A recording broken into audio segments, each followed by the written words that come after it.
This is Curious Brain Farts.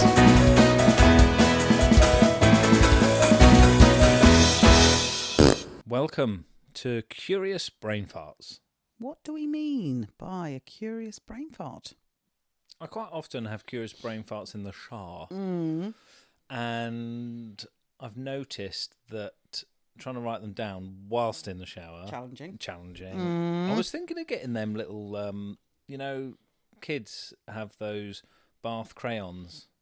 I was thinking of getting a set of them because then I could just quickly scribble on the wall. I think you can get a shower notepad. Is that a shoat pad? That doesn't sound good as a product name, does it? Get your shad. No, again. No. I'm saying no to that. Okay. I'm afraid I can't invest. Yeah, I'm out. So what I have to do is I stand there repeating the thing that I'm curious about until I can get out of the shower and make a note or send Lou a message or whatever. And then eventually we might at some point possibly talk about it. Curious brain fart. Curious. Lovely.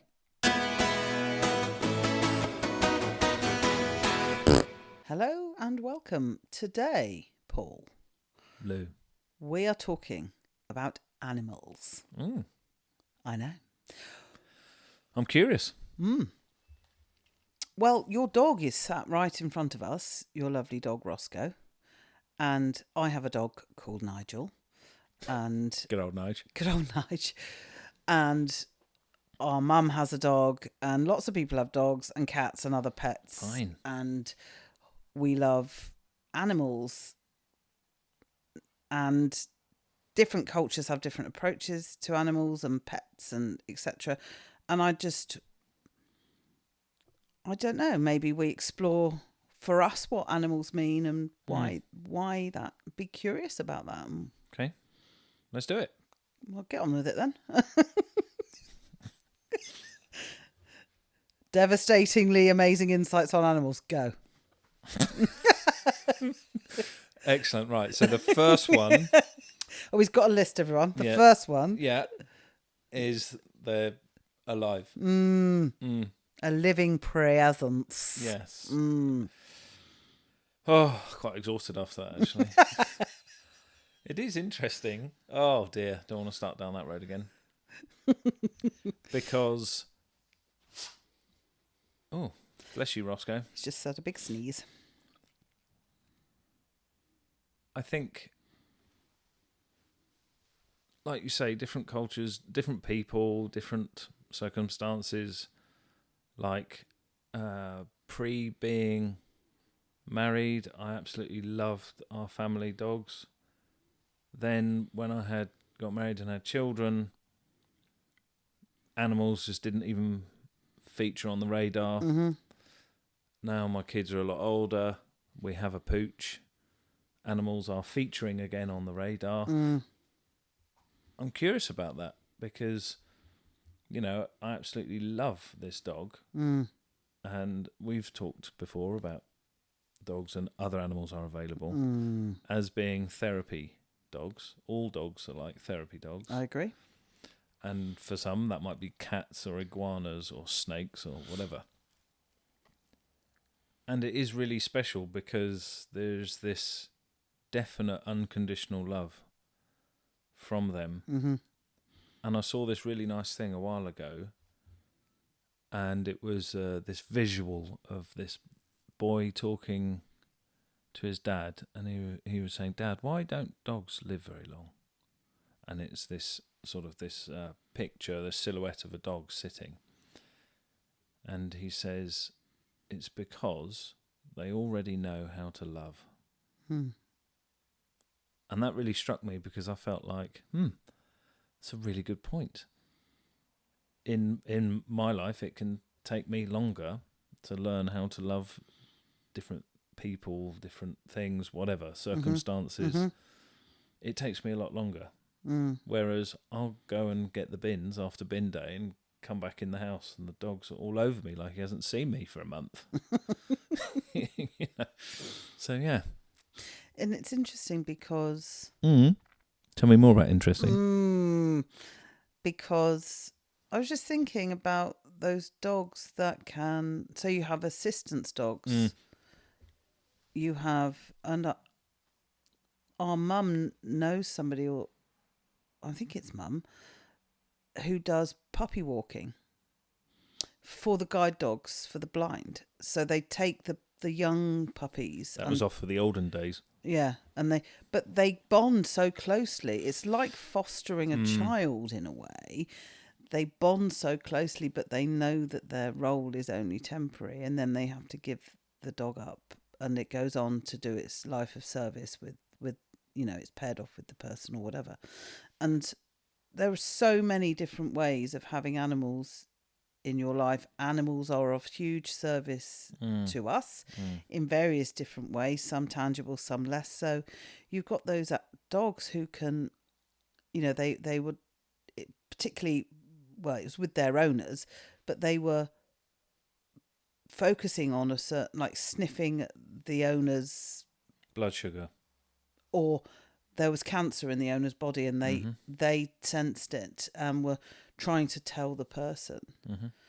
So the depths of what's going on, we don't necessarily know, and we form a really close bond and attachment with our animal of choice, whatever that might be. It just made me think, if your animal is being a massive dickhead, it doesn't mean you've got something wrong with you.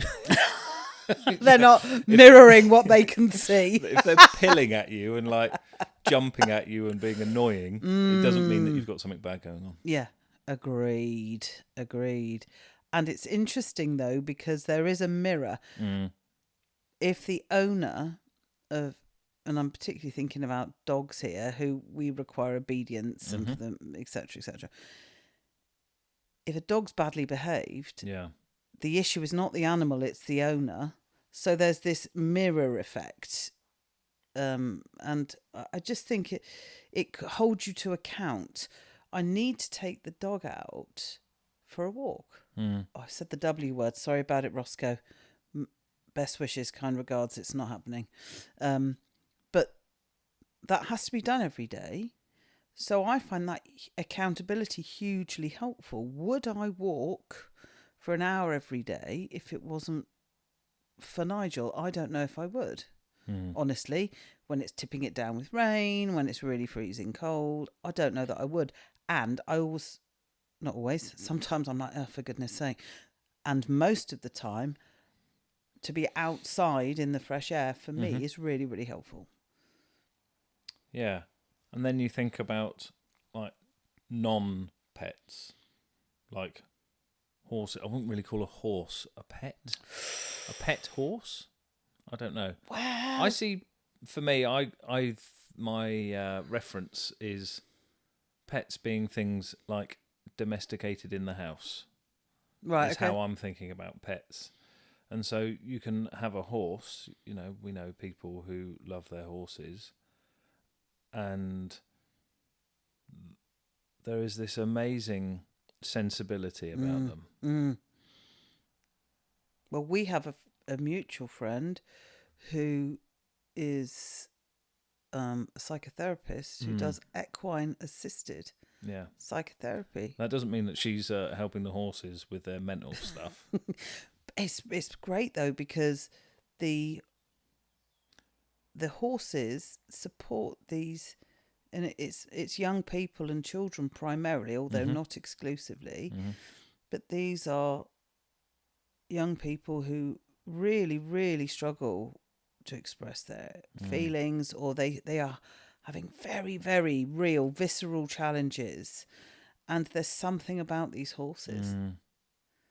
And they don't ride them necessarily. They're just with them. Sometimes they ride them, but sometimes they're just in their presence, and you know, this very dear friend of mine, she's had a show jumping career, and she's very, very horsey.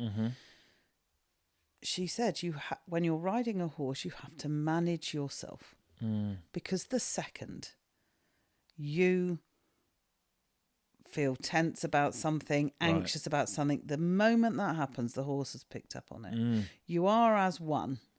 And it's I swear, things like that travel down a dog lead as well, and they pick up on it.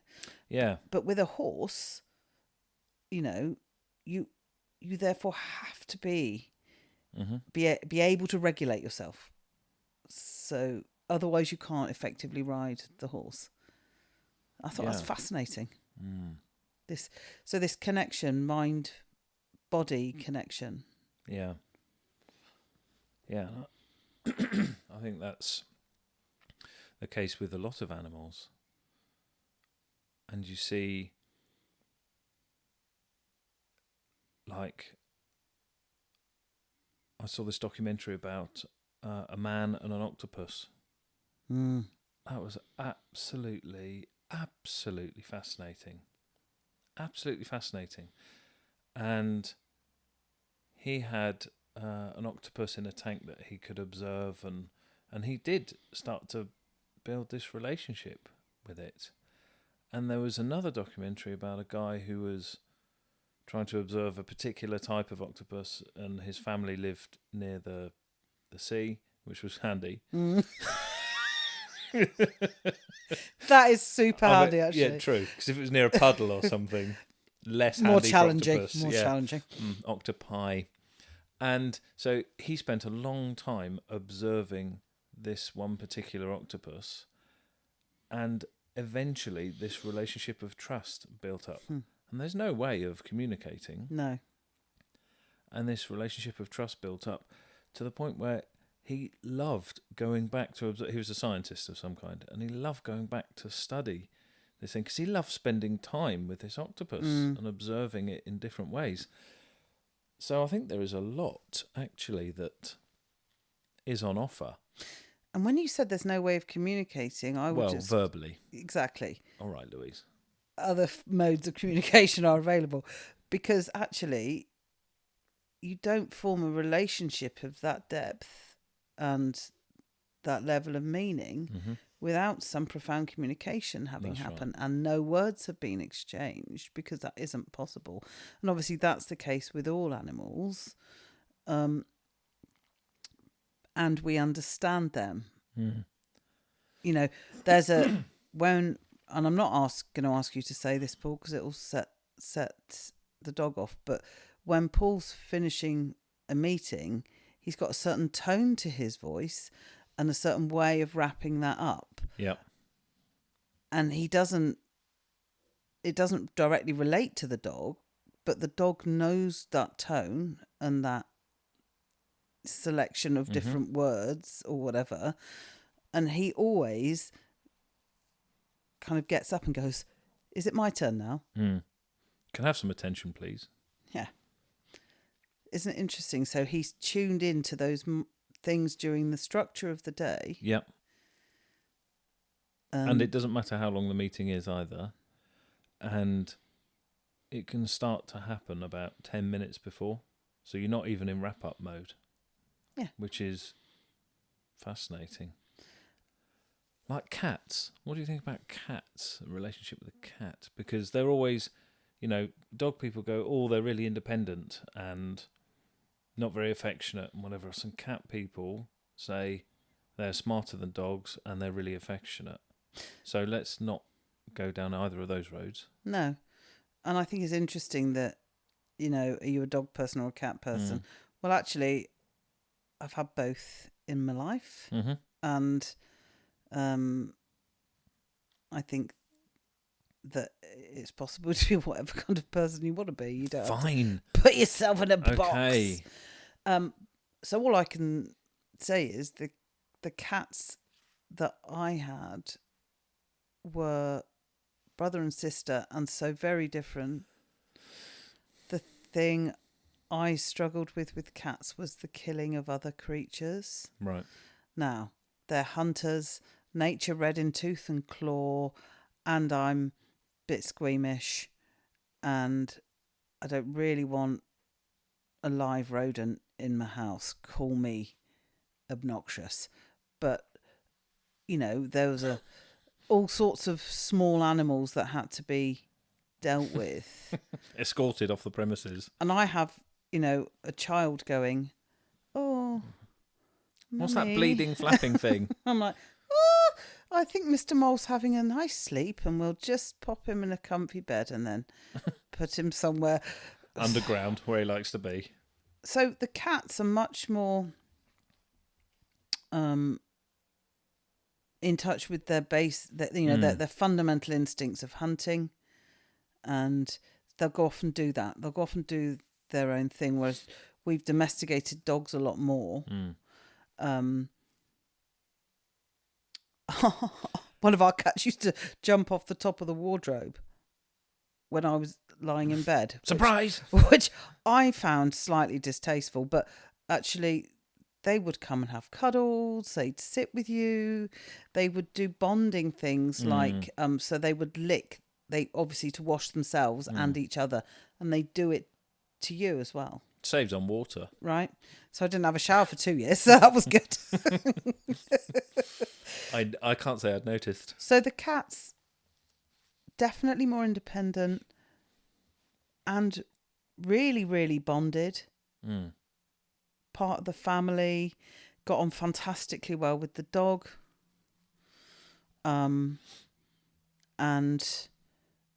unlike you, I've had pets before my son was born and all the way through, pretty much, with a small break for some gerbils. But even the gerbils, my son had them. They would sit on his shoulder and watch the telly and eat his clothes. And it drove me crazy because he had holes in all of his t-shirts and sweatshirts because the gerbils, obviously they're rodents and they would sit there and nibble. So they were completely tame, and he could take them out and they would just sit on his shoulder. So I like how there are many different types of relationships with animals, and we've talked about the fluffy ones. And there are those that like to go duck shooting or pheasant shooting and things like this. They like to go hunting, shooting, fishing. So yeah, I wonder if there are any like close relationships with the fish. Well, people have those carp fish, don't they, and things like koi that. carp. Yes, or a tank of tropical fish in their house. And whilst it's not the same, you're not going to have a cuddle with your fish on the sofa, I hope. Get a bit wet. But that's the thing, isn't it? We need to live in one environment. The fish need to live in a very different environment. However, people find it relaxing. It's tranquil. Yeah. It's, like watching a fire. You're not going to go and live in the fire. No, well, hopefully not. No. Yeah. And so animals are an incredible gift to us. We all form different relationships or not as we need, and that's fine. And they are dependent on us because we've made pets of them. Even the horses, you've got to go and feed them. You've got to go and muck them out. Even a farmer with a barn full of cows. Yeah. That's maintenance right there. Mm-hmm. I was in Sainsbury's a little while ago, which is, by the way, a lovely supermarket. I was in the supermarket. Other supermarkets are available. And I do not know how this happened, but the cashier, it turned out she was also a shepherdess, and that's very unstable money. So she works in the supermarket as well to top up her income. Good. I was hoping she wasn't looking for a sheep there. And she said to me, sheep want to, number one, escape, and number two, kill themselves. Those are their two life goals. Wicked. So she said, you are constantly running around going, oh my word, the sheep have got out again, and one's got his head stuck in something, and the other one's got a gun. This one's got, I don't know, substance abuse a gammy leg or whatever. So, she knew that obviously these were a livelihood. She was going to sell these animals. They were going to be killed for meat, Jumpers. probably, made into jumpers, and she still was able to give them, even as a group, a sense of personality, and that, you know, they're mischievous and always trying to escape. It made me think of, there's that Marmite character, Jeremy Clarkson, and he did that show on Amazon, On the Farm, and it was really interesting because at certain points, I don't remember which seasons or whatever, he would get sheep or he would have other livestock around, and he became quite attached, you know, and he's a petrol head and a journalist and all the rest of it, you know. He has some stereotypes that people might identify with and so forth, and he found it very hard to let go of some of his animals. You know, when he took them to an abattoir, you know, I don't even like that word anyway. He took them there, and the people were very professional and all the rest of it. And he was like, "Can I just go and say goodbye?" And they were like, "No, it's done." And he was quite emotional about that, you know. And these were sheep, you know, dumb animals that caused him loads of trouble, and all the rest of it. And yet there was this attachment. Yeah, It's really, really interesting. And I feel that this talks to our, like, this inbuilt energy source of love. We've got this inbuilt energy source. We want to love and we want to be loved. yeah. We're driven to connect. Yep. Whether that be with a fish, an octopus, a sheep, a horse, a dog, or a cat, doesn't really matter. No. It speaks to our need to connect and with other living beings, whatever they are. Who don't talk back. Yeah. I mean, you could then, the thing that pinged in my head then was then living beings, then you go into nature more widely, and then you go to places, you know, you got things like forest bathing, where you literally, you're in a forest and you're with these big trees and these living beings, la-di-da-di-da. So that thing has layers to it. That concept of connecting with living beings has layers to it, which are out of scope, one could argue. And it is this point of connection. That's the real point here. Yeah. Love and connection. In doing something like forest bathing, which isn't my bag. It might be my bag. I've never tried it. There we are. I've walked in a forest, and Not the same. don't mind that anyway. The point is that you're doing that as well with other people. You are experiencing something, potentially, with other people. And I think that's why we love animals. I was saying, you know, I was saying to you earlier while we were talking about this topic, I remember going to a dairy farm. They had hundreds of cows, and they'd lost half the herd to TB the couple of years previously. And this farmer was talking to me about it, and he was about to cry. He was so emotional. They loved those animals. They had a deep connection with them, even though it was also a commercial thing, and their livelihood was caught up with it. The welfare of these beasts was their everyday focus. Which makes me think about the different types of relationships. So you do have those that are connected to the livelihood. You know, I know someone who has, after I think 40 or so years, has left the horse business of, you know, breeding and studying and all this sort of stuff. And they were very, very highly regarded in the industry, and they nurture these animals. So there's the commerciality to it, yes. There's a sense of purpose. Well, I'm doing something, whether you're a dairy farmer or you're looking after top-notch horses or whatever it is, there is a purpose to my job. Mm-hmm. And then there is the investment of my energy, of my time, of everything. Mm-hmm. I was talking to her because they've decided after all that time to go and do different things and try new things. Brilliant.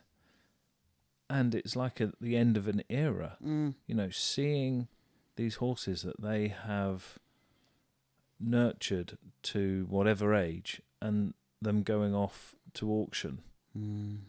It's actually really hard. It's like you were talking about that fostering point earlier. It's heart-wrenching. I got up at 5 o'clock every morning and went and did this and that and mucked it out and blah-de-blah. So it isn't just the commerciality, Not at all. even though that was part of their livelihood. Yeah. So, yeah. And that's what makes it all the more poignant. In the end, it comes down to a commercial transaction. You have to sell the animals if you're not going to run the business. However, there's that deep emotional part of it. And when you think about the fact that because the animals cannot communicate with us verbally, it puts the burden, and we have to care for them. We have put them in a certain setting, which means they are dependent on us for food and their well-being and so on. We then end up making decisions about these animals, where they go, who they live with, and all those other things. And so there's a real responsibility and accountability in that kind of interaction. So what I'm thinking about is, in summary, our relationship with animals, no matter what it is, provides us with a lot of value and entertainment and whatever else, a lot of value. Whether that be a loving relationship of a pet, or whether that be going out shooting ducks or fishing. Yep. They provide us with a huge amount of value. So I feel very grateful. Same. Nice. Beautiful. Love that. Let's take the dog for a walk. Nice furry finish. Well, till next time. See you later. Bye. Bye.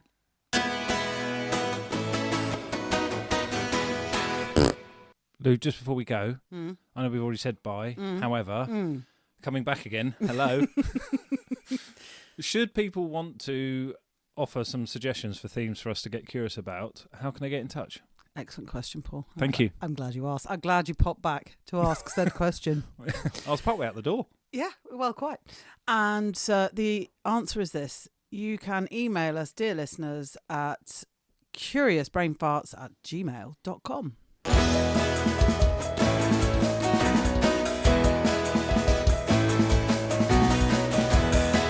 Curious Brain Thoughts.